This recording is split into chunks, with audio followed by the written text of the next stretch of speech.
Levita to recite a poem by Sugata Kumari. നമസ്കാരം, ഞാൻ ഇന്നിവിടെ ചൊല്ലാൻ പോകുന്നത് സുഗത കുമാരിയുടെ ഒരു കവിത. മുല്ലപ്പൂ തല്ലിക്കൊഴിച്ച കാറ്റേ, കള്ളനെ പോലെ മറഞ്ഞ കാറ്റേ, മുഖം കാണുവാൻ എത്ര നാൾ ഉമ്മറത്തിന്നരിൽ ഞാനിരിപ്പു, എങ്ങുമേ കാണുവാനില്ല പക്ഷേ ഉമ്മ വയ്ക്കുന്നു എൻ കാതിൽ. ഒന്നെന്റെ കൺമുമ്പിൽ വന്നുകൂടെ, ഒന്നിച്ചൊരൽപ്പം കളിച്ചുകൂടെ. മുല്ലപ്പൂ തല്ലിക്കൊഴിച്ച കാറ്റേ, കള്ളനെ പോലെ മറഞ്ഞ കാറ്റേ, നിൻമുഖം കാണുവാൻ എത്ര നാളായി ഉമ്മറത്തിന്നരിൽ ഞാനിരിപ്പു, എങ്ങുമേ കാണുവാനില്ല പക്ഷേ ഉമ്മ വയ്ക്കുന്നു എൻ കാതിൽ. ഒന്നെന്റെ കൺമുമ്പിൽ വന്നുകൂടെ, ഒന്നിച്ചൊരൽപ്പം കളിച്ചുകൂടെ. Thank you, Levita. Now let's watch a beautiful performance on the poem Surya Gandhi Home by Murugan Kachakara.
Friends, that was awesome, wasn't it?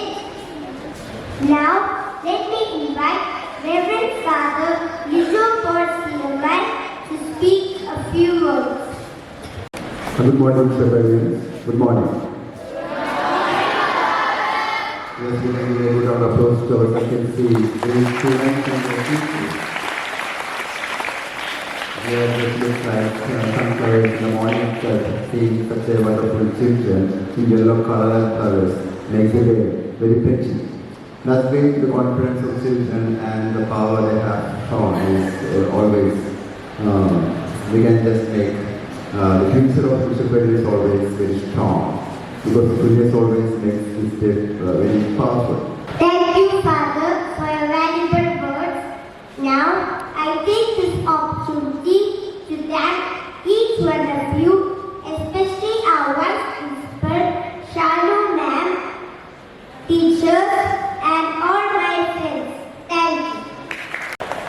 I am pleased to announce that Shambhavi A. Menon from Category 2 has offered third prize in coloring competition in the Thrissur District Kids Fest held at Paramekava Vidya Mandir.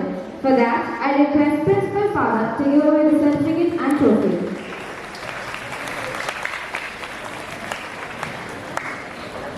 Kisan Mela 2024 had conducted a quiz competition on January 30 at Kunnamkulam Municipality Hall.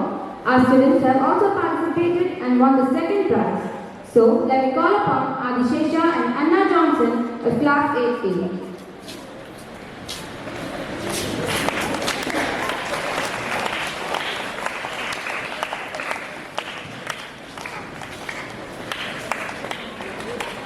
Today, some of our students are celebrating their birthday. Ashwika MS of Class 3rd A and Rubat MA of Class 3rd C.